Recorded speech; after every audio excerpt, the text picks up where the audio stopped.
इथनोसेंट्रिज्म है क्या?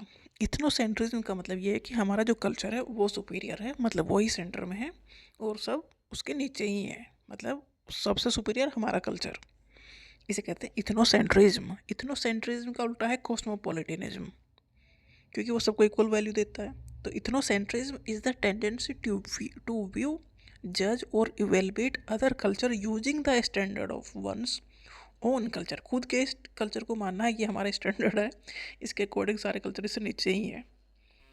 Believe that one's own culture is superior, सीधी सी बात है। इथनोसेंट्रिज्म कहता है हमारा कल्चर ही सुपीरियर है और यही पैरामीटर है, इससे ही हम नापेंगे, दूसरे कल्चर को वैल्यू देंगे, मतलब इससे नीचे रखेंगे। जज other culture by the standard and value of your own. इसमें होता क्या है, strong attachment to one's group. Culture मतलब ग्रुप से आई हुई जो आइडेंटिटी हमें मिली है या चीज़ें हमें मिली हैं, बिलीफ, वैल्यू, ट्रेडिशंस, सब वो कल्चर है। तो ग्रुप से ने जो हमें सिखाया है, तो हम उस चीज़ को इस वजह से हमें स्ट्रॉन्ग अटैचमेंट है अपने ग्रुप के लोगों से। कल्चर मतलब एक ग्रुप को रिप्रेजेंट कर रहा है। Judgmental attitude toward other culture. Other cultures को तो एक जजमेंटल अप्रोच रखते हैं कि अलग से नापते हैं उसे, कि ये तो नीचे ही है हमारे कल्चर से। स्टीरियोटाइप करते हैं, प्रेजुडिस करते हैं कि बेहतर नहीं है, हमारा कल्चर से सुपीरियर है। क्रिएट करते हैं सोशल डिस्टेंस। अब दूसरे के कल्चर को नीचे मानोगे, अपने कल्चर को सुपीरियर मानोगे, तो एक ही सोशल डिस्टेंस क्रिएट हो जाएगी। Can cause conflict between groups. और ज़्यादा ही अगर स्टीरियोटाइपिंग हो गई तो कन्फ्लिक्ट हो सकता है। तो इथनोसेंट्रिज्म कहता है कि भाई मेरा कल्चर जो है वो सुपीरियर है, दूसरे चाहे कुछ कोई भी कल्चर हो वो उसके नीचे ही है।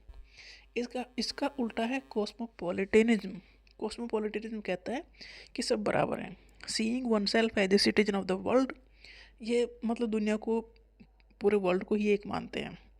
Not limited to one culture, openness to learning from different traditions. देखो कल्चर मतलब ट्रेडिशंस, वैल्यू, बिलीफ, मतलब कुछ ना कुछ हमें नया दूसरे कल्चर में दिखता है।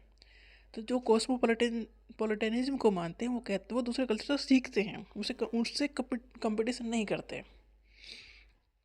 Acceptance and appreciation of cultural difference. देखो कल्चर अपने अलग अलग हैं, जैसे रहन सहन, पहन, खाना पीना, सबका अपना अलग अलग है। तो इस चीज़ को वो एक्सेप्ट करते हैं, अप्रिसिएट करते हैं कि कल्चर में डिफरेंसेस हैं। प्रमोट करते हैं कोऑपरेशन को अक्रॉस सोसाइटीज़, मतलब मिलजुल के रहना चाहिए।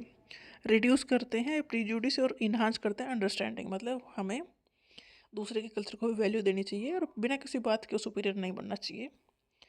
Cultural openness and willingness to learn इनमें होती है, सीखना चाहते हैं दूसरे कल्चर के लोगों से। तो कॉस्मोपॉलिटनिज्म उल्टा है किसके, इथनोसेंट्रिज्म के। इथनोसेंट्रिज्म कहता है कि जो हमारा कल्चर है वो सुपीरियर है। कॉस्मोपॉलिटनिज्म कहता है कि सुपीरियर इन्फीरियर जैसा कुछ नहीं होता, सब कल्चर की अपनी एक वैल्यू है और सबसे कुछ ना कुछ सीखा जा सकता है। तो ये पूरी दुनिया के एक ग्रुप ही मानते हैं, कॉस्मोपॉलिटनिज्म वाले। और इथनोसेंट्रिज्म कहते हैं हमारा ग्रुप बेस्ट ग्रुप।